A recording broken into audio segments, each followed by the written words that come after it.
بڑے بڑے طاقت والے لوگوں کی طاقت ختم ہو جاتی ہے، جن کی دولت کا پر ان کو بڑا ناز تھا، جن کو اپنی طاقت پر بڑا ناز تھا، جن کو اپنی پراپرٹی پر بڑا ناز تھا، جیسے ان کا انتقال ہوتا ہے، ان کی موت ہوتی ہے، ان کی سانسیں اکھڑتی ہیں، سارا مال تو دوسروں کا ہو جاتا ہے، ساری پراپرٹی تو دوسروں کی ہو جاتی ہے، اور اپنے ساتھ وہ ایک پیسہ بھی قبر میں لے کر کے نہیں جا سکتا۔ برانڈڈ کرنے والے اور برانڈڈ کپڑا پہننے والے بھی مرنے کے بعد ان کا کپڑا ان کے کمرے میں پڑا ہے اور کوئی ان کے کپڑے کو پہننے والا نہیں ہے۔ اپنی 4 ویلر گاڑی میں، اپنی فارچونر گاڑی میں سارے گاؤں میں اپنی دھاک جمع کر کے چلنے والا جب انتقال ہو جاتا ہے، جب موت ہو جاتی ہے، تو 4 لوگوں کے جنازے، 4 لوگوں کے کندھے پر اس کا جنازہ جاتا ہے، اتنا بے بس ہو جاتا ہے، اتنا کمزور ہو جاتا ہے کہ 4 لوگوں کے سہارے وہ قبرستان جاتا ہے، وہ اپنے پیروں سے چل کر کے قبرستان بھی نہیں جا سکتا۔ قبرستان پہنچتا ہے، جنازے کی نماز ہوتی ہے، اس کو قبر میں اتارا جاتا ہے، اس کا بیٹا رو رہا ہے، اس کی بیوی رو رہی ہے، اس کے گھر والے رو رہے ہیں، مگر کوئی یہ کہنے کو تیار نہیں ہے۔ بیٹا ایک بار بھی نہیں کہتا ہے مجھے اپنے ابا سے بڑی محبت تھی، میرے ابا کی باڈی کو رہنے دو۔ بیوی ایک بار بھی نہیں کہتی مجھے اپنے شوہر سے بہت پیار ہے، میرے شوہر کی ڈیڈ باڈی کو رہنے دو۔ 24 گھنٹے سے زیادہ کوئی اس کی ڈیڈ باڈی کو رکھنے کے لیے تیار نہیں ہے۔ کوئی رکھتا ہے کیا؟ 24 گھنٹے سے زیادہ کوئی ڈیڈ باڈی کو رکھنے کے لیے تیار نہیں ہے میرے بھائی۔ اتنا بے ویلو ہے، اتنا ویلو لیس ہے انسان، اس کی اوقات تب پتہ چلتی ہے جب اس کو موت آتی ہے۔ زندگی میں جو نہانے جاتا تھا جاڑے کے موسم میں تو گیزر آن کر کے نہاتا تھا، گرم گرم پانی سے نہاتا تھا، اپنے پسندیدہ شیمپو سے اپنے بالوں کو دھوتا تھا، اپنے پسندیدہ صابن کو اپنے بدن پہ لگایا کرتا تھا، اپنے چہرے پر ایک خاص کمپنی کا فیس واش لگایا کرتا تھا۔ آج اتنا بے بس اور کمزور ہو چکا ہے، آج مر چکا ہے، اور آج وہ یہ بھی نہیں کہہ سکتا کہ اے مجھے نہلانے والے، میں تو گرم پانی سے نہایا کرتا تھا، تو مجھے ٹھنڈے پانی سے کیوں نہلا رہا ہے؟ میں تو ڈب صابن سے نہایا کرتا تھا، تو صابن بھی نہیں استعمال کر رہا ہے۔ میں تو فلاں کمپنی کا شیمپو لگایا کرتا تھا، تو مجھے وہ شیمپو کیوں نہیں لگا رہا ہے؟ آج اتنا بے بس ہے، اتنا کمزور ہے، آج دوسرے لوگ اس کو نہلا رہے ہیں، اس کے بدن سے کپڑے اتار رہے ہیں، اس کو ننگا کر کے اس کو نہلا رہے ہیں۔ اتنا بے بس ہے، اتنا کمزور ہے۔ اس کے پیٹ میں کوئی گندگی ہے تو غسل کرنے والا اس کے پیٹ کو دبا کر کے اس کے پیٹ کی گندگی کو نکال رہا ہے۔ میرے پیارے ساتھیوں، ذرا سوچو، وہ دن ہمیں اور آپ کو بھی دیکھنا ہے، ہمیں اور آپ کو بھی ہمارے مرنے کے بعد غسل دیا جائے گا، ہمارے مرنے کے بعد ہم کو کفنایا جائے گا، اور اس کفن کے کپڑے کے اندر کوئی جیب بھی نہیں ہے، کوئی پاکٹ بھی نہیں ہے۔ دنیا میں انسان اپنی پاکٹ کا بڑا خیال رکھتا تھا، اپنے پیسے کا بڑا خیال کرتا تھا، اپنے پرس میں اپنا ATM کارڈ لے کر کے چلا کرتا تھا، اپنے موبائل میں UPI لے کر کے چلا کرتا تھا۔ آج قبر میں جا رہا ہے، کوئی ATM کارڈ اس کے کام آنے والا نہیں ہے، کوئی UPI اور فون پے اس کے کام آنے والا نہیں ہے، آج خالی ہاتھ وہ دنیا سے جا رہا ہے۔ قبرستان پہنچا، قبر میں اتارا جا رہا ہے، بیٹوں نے بھی مٹی دے کر کے ہاتھ جھاڑ دیا، گھر والوں نے بھی، بھائیوں نے بھی مٹی دے کر کے ہاتھ جھاڑ دیا، گویا کہ سب نے ہاتھ جھاڑ کر کے یہ پیغام دے دیا کہ ہم یہاں تک تو آپ کے کام آ گئے، اب آگے آپ جانیں اور آپ کے اعمال جانیں۔ اسی لیے اللہ کے پیارے نبی فرماتے ہیں یتبع المیت ثلاثۃ، جب انسان کا انتقال ہوتا ہے تو 3 چیزیں اس کے ساتھ ہوتی ہیں، مالہ و اہلہ و عملہ، ایک تو اس کا مال ہوتا ہے، ایک اس کے گھر والے ہوتے ہیں، اور ایک اس کا عمل ہوتا ہے۔ اللہ کے نبی فرماتے ہیں کہ مال تو مرتے ہی دوسروں کا ہو جاتا ہے۔ ہائے ہائے، یہ سود بیاج کا دھندا کرتا تھا، یہ رشوت کھاتا تھا، یہ حرام کھوری کرتا تھا، یہ مال ہڑپنے کے چکر میں رہتا تھا، لیکن آج جیسے ہی اس کا انتقال ہوتا ہے، اس کا مال تو دوسروں کا ہو جاتا ہے، یہ اپنے ساتھ تو ایک پیسہ بھی لے کے نہیں جاتا ہے۔ او حرام کا اور سود اور بیاج کا کام کرنے والوں، ایک پیسہ بھی اپنے ساتھ آپ لے کر کے نہیں جائیں گے، کیوں؟ کیوں اپنے بچوں کے پیٹ میں حرام کی کمائی ڈال رہے ہو؟ اللہ کے نبی فرماتے ہیں کل لحم نبت من صوت فالنار اولا بہ، جس بدن کی پرورش حرام کمائی سے کی جائے وہ بدن جہنم کی آگ میں جائے گا۔ مجھے معلوم ہے کٹیہار اور سیمانچل کے علاقوں میں آج بندھن لون کے نام سے لون کی اسکیم چلائی جا رہی ہے، عورتوں کے نام سے لون لیا جا رہا ہے اور ایک بڑی تعداد میں مسلمان آج لون لے رہا ہے اور سود اور بیاج کے اوپر قرضے لے رہا ہے۔ میرے پیارے بھائیوں، یہ حرام کی کمائی آپ اپنے گھر میں لا کر کے اپنے بچوں کی آخرت کیوں برباد کر رہے ہو؟ اللہ کے نبی فرماتے ہیں مال تو مرتے ہی اس کا ساتھ چھوڑ دیتا ہے، گھر والے اس کے کفن دفن تک اس کا ساتھ دیتے ہیں، اس کو نہلاتے ہیں، اس کو کفناتے ہیں، اس کے تجہیز و تکفین تک اس کا ساتھ دیتے ہیں، اس کو قبر میں دفنانے تک اس کا ساتھ دیتے ہیں۔ لیکن جب قبر میں چلا آیا، جب قبر کا سناٹا اور قبر کی تاریکی میں پہنچ گیا تو وہاں پر نہ اس کا مال اس کے کام آئے گا، نہ اس کے گھر والے اس کے کام آئیں گے۔ وہاں پر اگر کوئی چیز کام آئے گی تو اس کا عمل کام آئے گا۔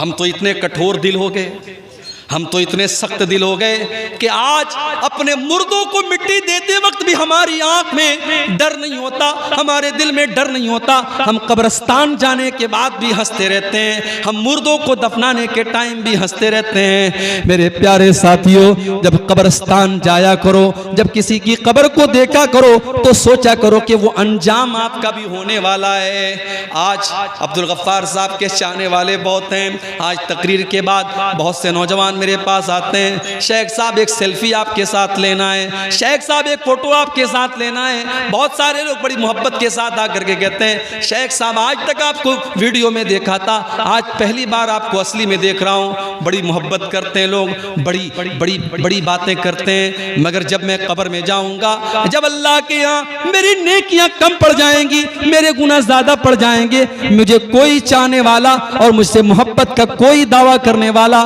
نہ قبر میں میرے کام آئے گا نہ آخرت میں میرے کام آئے گا۔ میرے چاہنے والوں کی بات چھوڑ دو میرے بھائی، میری بیوی میرے کام نہیں آئے گی، میرے بچے میرے کام نہیں آئیں گے، میرے ماں باپ میرے کام نہیں آئیں گے۔ اللہ نے قرآن میں نقشہ کھینچا، یوم یفر المرء من اخیہ وامہ وابیہ وصاحبتہ وبنیہ، قیامت کے دن انسان اپنی ماں کو دیکھ کر کے بھاگے گا، اپنے باپ کو دیکھ کر کے بھاگے گا، اپنی بیوی کو دیکھ کر کے بھاگے گا، اپنے بچوں کو دیکھ کر کے بھاگے گا۔ قیامت کا دن تو اس قدر نفسی کا عالم ہوگا کہ اللہ نے قرآن کے 29ویں پارے میں فرمایا یود المجرم لو یفتدی من عذاب یومئذ ببنیہ وصاحبتہ واخیہ، قیامت کے دن انسان یہ کہے گا اے اللہ میرے بچوں کو تو لے لے مجھے چھوڑ دے، میرے ماں باپ کو تو لے لے مجھے چھوڑ دے، اے اللہ میری جگہ میری بیوی کو تو سزا دے دے لیکن مجھ کو چھوڑ دے۔ لیکن اللہ فرمائے گا نہیں نہیں، ہماری بارگاہ میں ایسا نہیں ہو سکتا، لا تزر وازرۃ وزر اخری، قیامت کے دن کوئی کسی کا بوجھ نہیں اٹھائے گا۔ وہ دن ہوگا قیامت کا دن، اس دن کا ڈر آج ہمارے دلوں سے میرے بھائیوں نکل چکا ہے۔ حضرت عمر فاروق کو دیکھو، فجر کی نماز پڑھا رہے ہیں، آپ کو تو فجر کی نماز کا پتہ بھی نہیں ہوگا۔ جلسے میں 1000 لوگ آتے ہیں اور فجر کی جب اذان ہوتی ہے الصلاۃ خیر من النوم کی صدائیں بلند ہوتی ہیں، مسجد میں جا کر کے دیکھو تو 8-10 لوگوں کے علاوہ کوئی نظر نہیں آتا۔ رات بھر اردو میں اور بنگلہ میں تقریر سننے والے اور بڑے بڑے شاعروں سے اللہ کے نبی کی تعریف سننے والے فجر کی نماز میں خواب خرگوش کے مزے لے رہے ہیں، سو رہے ہیں، اور فجر کی نماز میں وہ حاضر نہیں ہے۔ میرے پیارے ساتھیوں، نماز کے بغیر آپ اسلام کا تصور بھی کیسے کر سکتے ہیں؟ عمر فاروق مسلمانوں کے خلیفہ ہیں اور فجر کی نماز پڑھا رہے ہیں، اور آگے کی صف میں پہلی صف میں ابو لولو فیروز نام کا ایک آدمی جو پارسی مذہب کا ماننے والا ہے، مسلمان نہیں ہے، پارسی مذہب کا ماننے والا ہے۔ حضرت عمر کے خلاف اس کے دل میں دشمنی ہے، وہ خنجر لے کر کے آیا ہے اور پہلی صف میں وہ شامل ہے اور اس کا مقصد حضرت عمر کے اوپر اٹیک کرنا ہے۔ جیسی حضرت عمر نے نماز شروع کی وہ آگے بڑھا، اس نے حضرت عمر کے اوپر اٹیک کیا اور حضرت عمر کے ناف کے پاس اس نے حملہ کیا، خون کی دھار بہنے لگی، حضرت عمر تڑپ کر کے مصلی کے اوپر گر جاتے ہیں، لیکن نماز نہیں رکتی ہے، نماز نہیں رکتی ہے۔ حضرت عمر مصلی پر گرنے کے پہلے اپنے ٹھیک پیچھے عبد الرحمن ابن عوف کا ہاتھ پکڑ کر کے ان کو آگے بڑھاتے ہیں۔ حضرت عمر فاروق نیچے تڑپ رہے ہیں، ان کے پیٹ سے خون بہ رہا ہے، مگر نماز نہیں رکی ہے، مسلمانوں کی نماز جاری ہے، کنٹینیو ہے۔ ابو لولو نے حضرت عمر کے اوپر حملہ کیا، اس کے بعد 3-4 اور لوگوں کے اوپر بھی اس نے حملہ کیا، اور جب اس کو یہ لگا کہ اب وہ پکڑ لیا جائے گا، اس نے خود کے اوپر حملہ کر کے سوسائیڈ بھی کر لیا۔ یہ سارا معاملہ پہلی صف میں ہو رہا ہے، پیچھے کے لوگوں کو کچھ پتہ بھی نہیں ہے۔ عبد الرحمن ابن عوف نے ہلکی نماز پڑھائی، فجر کی نماز پڑھائی، اور نماز کے بعد جب حضرت عمر کو اٹھا کر کے گھر لے کے جایا گیا، ڈاکٹروں نے دیکھا، طبیبوں نے دیکھا، حکیموں نے دیکھا، کہا کہ امیر المومنین اب آپ کے بچنے کا چانس نہیں ہے، آپ کی اتڑیاں کٹ چکی ہیں، اب آپ کا آخری ٹائم آ چکا ہے، اب آپ کے انتقال کا ٹائم آ چکا ہے۔ میرے پیارے ساتھیوں، عمر فاروق کون ہے؟ عمر فاروق وہ صحابی ہیں کہ اللہ کے نبی کہا کرتے تھے، اے عمر جس گلی سے تم گزر جاتے ہو اس گلی سے شیطان بھاگ جاتا ہے۔ یہ مقام تھا حضرت عمر کا۔ آج آخری ٹائم ہے، بستر مرگ کے اوپر پڑے ہیں اور چہرے کے اوپر گھبراہٹ کے آثار ہیں، چہرے پر گھبراہٹ کے آثار ہیں۔ عبداللہ بن عباس آتے ہیں اور کہتے ہیں کہ اے امیر المومنین آپ اتنا گھبرائے ہوئے کیوں ہیں؟ کیا بات ہے، اتنا گھبرائے ہوئے کیوں ہیں؟ اے امیر المومنین، آپ تو اللہ کے نبی کے اوپر ایمان لائے، آپ نے اسلام قبول کیا، اور جب اللہ کے نبی کے اوپر آپ اسلام لائے تو آپ نے اسلام کے لیے بہت کارنامے انجام دیے، اور جب اللہ کے نبی دنیا سے گئے تو آپ سے راضی تھے، آپ سے خوش تھے، اور جب حضرت ابو بکر صدیق کا دور آیا آپ نے ان کا بھی ساتھ دیا، اور جب وہ اس دنیا سے گئے تو آپ سے خوش تھے، آپ سے راضی تھے۔ پھر اے عمر فاروق آپ کا دور آیا اور آپ نے بڑے اچھے طریقے سے حکومت کی ہے، اور آج آپ دنیا سے جا رہے ہیں تو آپ سے لوگ راضی ہیں، اس لیے آپ کو پریشان ہونے کی کوئی ضرورت نہیں ہے۔ ذرا تصور کرو میرے پیارے ساتھیوں کہ آخرت کی فکر جب انسان کو ہوتی ہے تو جتنے بھی نیکی اور تقوی کے اعلیٰ معیار پر پہنچ جائے اسے ڈر ہوتا ہے کہ اللہ کو وہ کیا منہ دکھائے گا۔ حضرت عمر فاروق رضی اللہ تعالیٰ عنہ جواب دیتے ہیں، اے عبداللہ بن عباس اگر میں نے اپنے نبی کا ساتھ دیا، اگر میں اپنے نبی کے اوپر ایمان لایا، اگر میں نے ابو بکر کا ساتھ دیا، فَذَلِكَ مِن مَنِّ اللَّهِ عَلَيَّ، تو یہ تو اللہ کا میرے اوپر احسان تھا، یہ تو اللہ کا میرے اوپر کرم تھا، اس میں میرا کوئی رول نہیں تھا، میرا کوئی کردار نہیں تھا۔ اے عبداللہ مجھے ڈر ہے تو اسی بات کا ڈر ہے، جب میرا دور حکومت آیا پتہ نہیں میرے کون سے فیصلے ایسے رہے ہوں گے جو اللہ کو پسند آئے ہوں گے، اور کون سے ایسے فیصلے رہے ہوں گے جو اللہ کو ناپسند رہے ہوں گے۔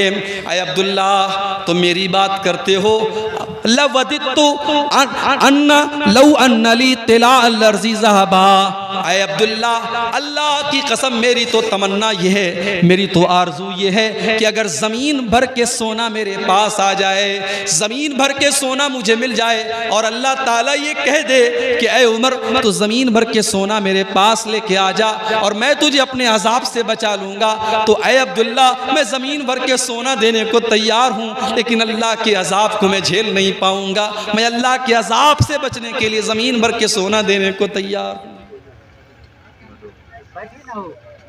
اس آیت میں اللہ تعالیٰ نے اپنے نبی کی کچھ وشیشتائیں بتائی ہیں، کچھ خصوصیات بتائی ہیں۔ میں چاہتا ہوں کہ آج اس آیت کے اوپر پوری تقریر ہو اور اس آیت کا مطلب میں سمجھا کر کے میں آپ کے سامنے اپنی بات کو ختم کروں۔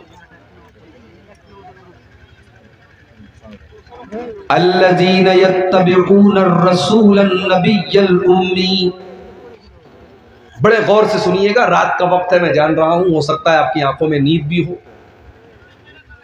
مگر آپ غور سے سنیں گے تو بڑی پوائنٹ کی باتیں اس آیت میں آپ کو ملیں۔ الذین یتبعون الرسول النبی الامی، جو لوگ میرے نبی کی پیروی کرتے ہیں، میرے نبی کی اتباع کرتے ہیں، میرے نبی کے راستے پر چلتے ہیں۔ کون سا نبی؟ الذین یتبعون الرسول النبی، جو رسول بھی ہیں اور جو نبی بھی ہیں۔ What is the difference between نبی اینڈ رسول؟ نبی اور رسول کے بیچ میں انتر کیا ہے، فرق کیا ہے؟ نبی کس کو کہتے ہیں، رسول کس کو کہتے ہیں؟ موٹی موٹی بات آپ یہ سمجھیے، اللہ کے جتنے پیغمبر آئے سب نبی تھے مگر سب رسول نہیں تھے۔ رسول اس کو کہتے ہیں جو الگ شریعت لے کر کے آئے، نبی اس کو کہتے ہیں جو پچھلی شریعت کو فالو کرے، اس کی الگ سے شریعت نہ ہو۔ ہمارے نبی اللہ کے نبی بھی ہیں اور رسول بھی ہیں۔ اللہ نے آپ کو اپنا آخری نبی بھی بنایا اور اللہ نے آپ کو آخری شریعت بھی دے کر کے اتارا۔ آپ ایک ایسی شریعت لے کر کے آئے جس نے پچھلی تمام شریعتوں کو منسوخ کر دیا۔ ہمارے نبی کے آنے کے بعد اب موسیٰ علیہ السلام کی شریعت بھی نہیں چلے گی، عیسیٰ علیہ السلام کی شریعت بھی نہیں چلے گی، ابراہیم علیہ السلام کی شریعت بھی نہیں چلے گی، کسی نبی کی شریعت نہیں چلے گی۔ ہمارے نبی جو شریعت لے کر کے آئے یہ لاسٹ اینڈ فائنل شریعت۔ ان الدین عند اللہ الاسلام، اللہ تبارک و تعالیٰ کے نزدیک اب اگر کوئی دین سویکار کیا جائے گا، ایکسپٹ کیا جائے گا، قبول کیا جائے گا تو اسلام ہی قبول کیا جائے گا۔ وَمَن يَبْتَغِ غَيْرَ الْإِسْلَامِ دِينًا فَلَن يُقْبَلَ مِنْهُ، اسلام کو چھوڑ کر کے کوئی اور دین پر چلنے والا اللہ کی بارگاہ میں کامیاب نہیں ہو سکتا۔ پچھلی شریعتوں میں بہت ساری چیزیں جائز تھی جو ہماری شریعت کے اندر جائز نہیں ہے۔ حضرت یوسف علیہ السلام کے سامنے ان کے ماں باپ نے سجدہ کیا، ان کے 11 بھائیوں نے سجدہ کیا۔ ان کی شریعت میں سجدہ تعظیم کے طور پر، سمان کے طور پر، رسپیکٹ کے طور پر جائز تھا۔ اللہ کے آخری نبی کی شریعت میں سجدہ کرنا کسی کو جائز نہیں، اللہ کو چھوڑ کر۔ ہماری شریعت میں کسی کو سجدہ نہیں کر سکتے، جتنا بھی سمان کر لیں، رسپیکٹ کر لیں، احترام کر لیں، سجدہ نہیں کر سکتے، سر نہیں جھکا سکتے۔ وَأَنَّ الْمَسَاجِدَ لِلَّهِ فَلَا تَدْعُوا مَعَ اللَّهِ أَحَدًا، سجدہ صرف اور صرف اللہ کے سامنے کیا جائے گا، اللہ کی بارگاہ میں کیا جائے گا، کسی اور کو سجدہ کرنا ہماری شریعت میں جائز نہیں ہے۔ ماں کا بہت بڑا درجہ ہے، ماں کا بہت بڑا مقام ہے۔ ہمارے غیر مسلم بھائیوں کے یہاں ماں کے پیر چھوتے ہیں، ہماری شریعت نے ماں کے پیر چھونے کی اجازت نہیں دی۔ ماں کی خدمت کرو، ماں کی سیوا کرو، ماں کا خیال رکھو، لیکن ماں کے آگے جھکنے کا اور ماں کے پیر چھونے کا اسلام کے اندر اجازت نہیں دی گئی اس کی۔ تو ہمارے نبی نبی بھی ہیں اور رسول بھی ہیں۔ آپ جو شریعت لے کر کے آئے ہیں اس نے پچھلی تمام شریعتوں کو منسوخ کر دیا، کینسل کر دیا۔ اب شریعت چلے گی قیامت تک تو آپ ہی کی شریعت چلے گی۔ عمر فاروق رضی اللہ تعالیٰ عنہ تورات کا ایک نسخہ لے کر کے اللہ کے نبی کے سامنے پڑھ رہے ہیں۔ دارمی کے الفاظ، اللہ کے نبی کا چہرہ غصے سے لال ہو رہا ہے۔ عمر فاروق کی نظریں تو اس کتاب کی طرف ہے، وہ اللہ کے نبی کا چہرہ نہیں دیکھ رہے ہیں۔ ابو بکر صدیق نے فرمایا سکلت کا سواکر یا عمر، اے عمر تجھے کھونے والیاں کھو دے، تجھے گم کرنے والیاں گم کر دے، کیا تو اللہ کے نبی کا چہرہ نہیں دیکھ رہا ہے؟ جب حضرت عمر نے نظریں اٹھا کر کے اللہ کے نبی کا تمتماتا ہوا چہرہ دیکھا، فوراً اس تورات کے نسخے کو زمین پر پھینک دیا اور کہنے لگے رضیت باللہ ربا وبمحمد رسولا وبالاسلام دینا۔ اے اللہ کے نبی، میں اللہ کو اپنا رب مانتا ہوں، میں اسلام کو اپنا دین مانتا ہوں، اور میں محمد صلی اللہ علیہ وسلم کو اللہ کا رسول مانتا ہوں۔ اب ذرا جملہ سنو اللہ کے نبی نے کیا کہا۔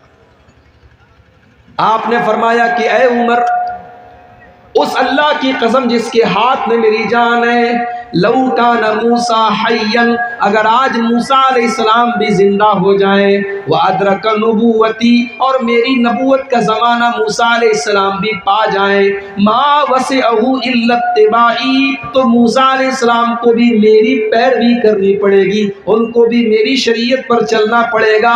میرے دور میں اگر موسیٰ بھی آ جائیں تو موسیٰ کی شریعت نہیں چلے گی۔ او لوگو، جب موسیٰ کی شریعت میرے نبی کی شریعت کے اندر نہیں چل سکتی، تم نے اپنے بزرگوں کی شریعت کو کیوں چلانا شروع کر دیا؟ تم نے اپنے بڑوں کی شریعت کو کیوں چلانا شروع کر دیا؟ تم نے اپنے اماموں کی شریعت کو کیوں چلانا شروع کر دیا؟ رب کا قرآن پڑھا جائے، نبی کا فرمان پڑھا جائے، اور اس کے بعد کوئی کہے کہ میرے امام نے یہ کہا، میرے بزرگوں نے یہ کہا، میرے بڑوں نے یہ کہا، اس سے بڑھ کے شرم کی بات اور اس سے بڑھ کے افسوس کی بات کیا ہوگی؟ تو میرا نبی نبی بھی ہے اور رسول بھی ہے۔ الذین یتبعون الرسول النبی الامی، میرا نبی نبی بھی ہے اور میرا نبی رسول بھی ہے اور میرا نبی امی بھی ہے۔ امی کس کو کہتے ہیں؟ امی بنا ہے ام سے، ام کے معنی ماں۔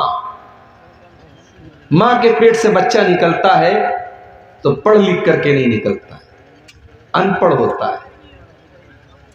اللہ کے نبی امی تھے کیونکہ پورے عرب کے اندر زیادہ تر لوگ امی تھے، پڑھنا لکھنا نہیں جانتے تھے، پڑھنے لکھنے کا شوق ہی نہیں تھا۔ اللہ نے اپنے آخری نبی کو امی کیوں بنایا؟ قرآن اٹھاؤ، قرآن کا 21واں پارہ اٹھاؤ، اللہ جواب دیتا ہے وَمَا كُنْتَ تَتْلُو مِنْ قَبْلِهِ مِنْ كِتَابٍ وَلَا تَخُطُّهُ بِيَمِينِكَ إِذًا لَارْتَابَ الْمُبْطِلُونَ۔ اے نبی، آپ نہ تو کوئی کتاب پڑھتے تھے، نہ آپ ایک لائن لکھ سکتے تھے۔ اگر آپ پڑھنا لکھنا جانتے تو یہ شک کرنے والے، یہ باطل پرست لوگ، یہ مشرک لوگ، یہ کافر لوگ آپ کی نبوت پر سوال اٹھا دیتے، یہ کہتے یہ تو پڑھے لکھے ہیں، انہوں نے تورات کے اندر پڑھ کر کے یہ بات بتائی ہے، انہوں نے انجیل کے اندر پڑھ کر کے یہ بات بتائی ہے۔ اے نبی، ہم نے آپ کو امی بنایا، آپ کا کوئی استاذ نہیں، آپ کسی مدرسے میں نہیں گئے، آپ نے قلم چلانا نہیں سیکھا، آپ نے لکھنا نہیں سیکھا، آپ نے پڑھنا نہیں سیکھا، پھر بھی آپ اللہ کا قرآن دنیا کو پڑھ پڑھ کے سنائیں گے، پھر بھی آپ نبی ہیں اور آپ اپنی حدیثیں پڑھ پڑھ کے سنائیں گے۔ دنیا حیرت سے دیکھے گی اور سوچے گی اس کو سکھانے والا کون ہے، تب دنیا کو پتا چلے گا کہ آپ کو سکھانے والا آپ کا رب ہے۔ آپ امی تھے مگر آپ دنیا کے ٹیچر تھے۔ میرے نبی امی تھے، کسی مدرسے میں نہیں گئے، کسی ٹیچر کے سامنے آپ نے زانوے تلمس طے نہیں کیا، مگر آپ ساری کائنات کے ٹیچر تھے، ساری کائنات کے معلم تھے، گرو تھے آپ۔ اسی لیے اللہ نے جو اپنے نبی کی خصوصیات کا تذکرہ قرآن میں کیا تو کیا فرمایا؟ وَيُعَلِّمُهُمُ الْكِتَابَ وَالْحِكْمَةَ، میرا نبی تم کو قرآن سکھاتا ہے، میرا نبی تم کو حکمت کی باتیں سکھاتا ہے، میرا نبی ٹیچر ہے، میرا نبی معلم ہے، میرا نبی تم کو کتاب و حکمت کی تعلیم دیتا ہے۔ مگر افسوس، جس نبی نے دنیا کو ٹیچنگ دی اور تعلیم دی اور شکشا دی، اس نبی کا کلمہ پڑھنے والے آج شکشا سے دور ہیں، تعلیم سے دور ہیں۔ سیمانچل کا علاقہ ہے، شیرشاہ آبادی ہمارے بھائیوں کی ایک بڑی آبادی اس علاقے میں ہے۔ جا کر کے ذرا رپورٹیں دیکھو کہ تعلیم کا تناسب کیا ہے، تعلیم کا پرسنٹیج کیا ہے۔ آج ہماری شیرشاہ آبادی برادری میں تعلیم کا پرسنٹیج بہت کم ہے۔ سیمانچل کے علاقے میں مسلمانوں میں تعلیم کا پرسنٹیج بہت کم ہے، نہ دین کی تعلیم ہے نہ دنیا کی تعلیم ہے۔ کیوں میرے بھائیوں؟ ہمارے یہاں بچے تھوڑے سے بڑے ہوتے ہیں، ہم ان کو کام پہ لگا دیتے ہیں.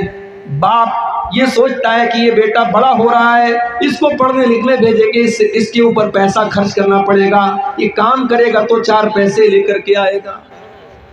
او لوگوں, دنیا کی دوسری قوموں نے اپنے پیٹ کو کاٹا ہے اور ایک ٹائم کھایا ہے اور ایک ٹائم بھوکے رہے, مگر انہوں نے اپنے بچوں کو پڑھایا ہے.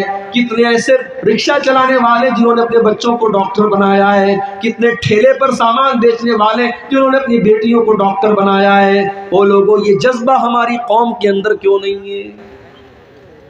یہ جذبہ ہمارے اندر کیوں نہیں ہے؟ ہم اپنے بچوں کو تعلیم کیوں نہیں دلاتے؟ یاد رکھو میرے بھائیوں, اگر ہم نے اپنے پیٹ کے لیے اپنے بچوں کو تعلیم سے دور رکھا, مدرسے سے دور رکھا, اسکول سے دور رکھا, تو ہم وہی کام کر رہے ہیں جو 1400 سال پہلے کیا جاتا تھا. وَلَا تَقْتُلُوا أَوْلَادَكُمْ خَشْيَةَ إِمْلَاقٍ, اے لوگو, اپنی اولاد کو پیٹ کے لیے تم قتل نہ کرو, اپنے پیٹ کے لیے اپنے بچوں کو قتل نہ کرو. اپنے بچوں کو تعلیم سے دور کرنا, شکشا سے دور کرنا, مدرسے سے دور کرنا, اسکول سے دور کرنا, یہ بھی ان کو قتل کرنا ہے, یہ بھی ان کی ہتیا کرنا ہے. اسلام کے اندر شکشا کا بڑا مہتو ہے, بڑی اہمیت ہے میرے بھائی. ہمارے نبی اکرم کے اوپر قرآن کی جو پہلی 5 آیتیں نازل ہوئی, جا کر کے اٹھا کر کے دیکھو, ان 5 آیتوں میں نہ نماز کا ذکر ہے, نہ روزے کا ذکر ہے, نہ زکوٰۃ کا ذکر ہے, نہ حج کا ذکر ہے. کیا فرمایا گیا ان 5 آیتوں میں؟ اقرا بسم ربک الذی خلق, خلق الانسان من علق, اقرا وربک الاکرم الذی علم بالقلم, علم الانسان ما لم یعلم. اے نبی, پڑھیے اپنے اس رب کے نام سے جس نے پیدا کیا, پڑھیے آپ کا رب بڑا کریم ہے, پڑھیے آپ کے رب نے قلم کے ذریعے آپ کو تعلیم سکھائی, انسان کو وہ سکھایا جو انسان نہیں جانتا تھا. قرآن کی پہلی 5 آیتوں میں قلم کا ذکر ہے, پڑھنے کا ذکر ہے, تعلیم کا ذکر ہے. اگر اس قرآن کا ماننے والا اگر آج تعلیم سے دور ہے میرے بھائیوں, تو شرم آنی چاہیے اور ہمیں چلو بھر پانی میں ڈوب مرنا چاہیے. ہمارے نبی امی ہیں, مگر ساری کائنات کو درس دینے کے لیے آئے ہیں. ہمارے نبی کے ٹیچر کون ہیں؟ قرآن اٹھاؤ, اللہ فرماتا ہے علمہ شدید القویٰ ذو مرۃ فاستویٰ. میرے نبی کا ٹیچر تو جبریل جیسا فرشتہ ہے جو اپنے پر کو زمین پہ مار دے تو ساری زمین جل جائے گی. اتنا ہیوی, اتنا ہیبت ناک اور تمام فرشتوں کا سردار جبریل امین میرے نبی کا ٹیچر ہے. میرے نبی کو قرآن پڑھانے والا ٹیچر جبریل امین ہے. تو اللہ کے رسول بھی ہیں, نبی بھی ہیں, امی بھی ہیں.